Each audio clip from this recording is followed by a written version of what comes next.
পশ্চিমবঙ্গে কলকাতায় কি অঘটন ঘটিল, সেই ঘটনায় সারা বিশ্ব কাঁপিয়ে দিল।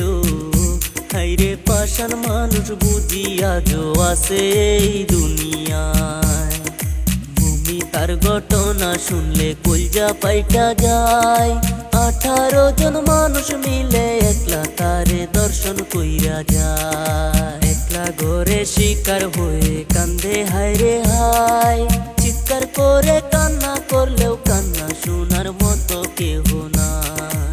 হাতে পায়ে দড়ি দিয়া শক্ত করে বেঁধে, হায়রে মানুষ পাষাণ তোমরা এ কি করিলে।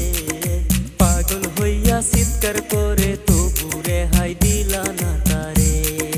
ডক্টরেরই রিপোর্ট মতো জানা যে গেল, শরীরেতে 113 টাকা মুরের চিহ্ন।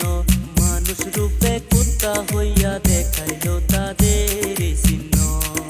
মায়ের বুকটা খালি কইরা নীলা যে কেরে, এখন মায়ের চোখের জলে সাগর যাইবে সে।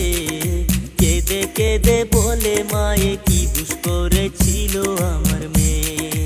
ডক্টরেরই রিপোর্ট মতে আরো জানা গেল, 150 গ্রাম বীর্য নাকি আরো উদ্ধার হইল।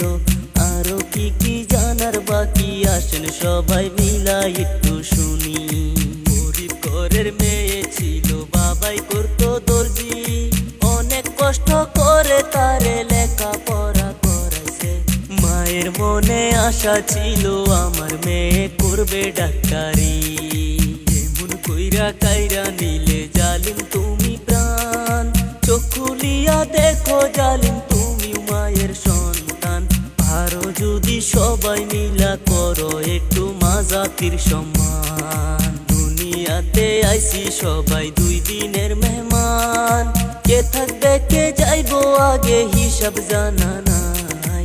আসেন সবাই সময় থাকতে ভালো কিছু কাম কইরা যায়। এই মুহূর্তে খবর এলো একজন ধরা পড়লো, বাকি 17 জন আছে তাদের ক্ষমা নাই।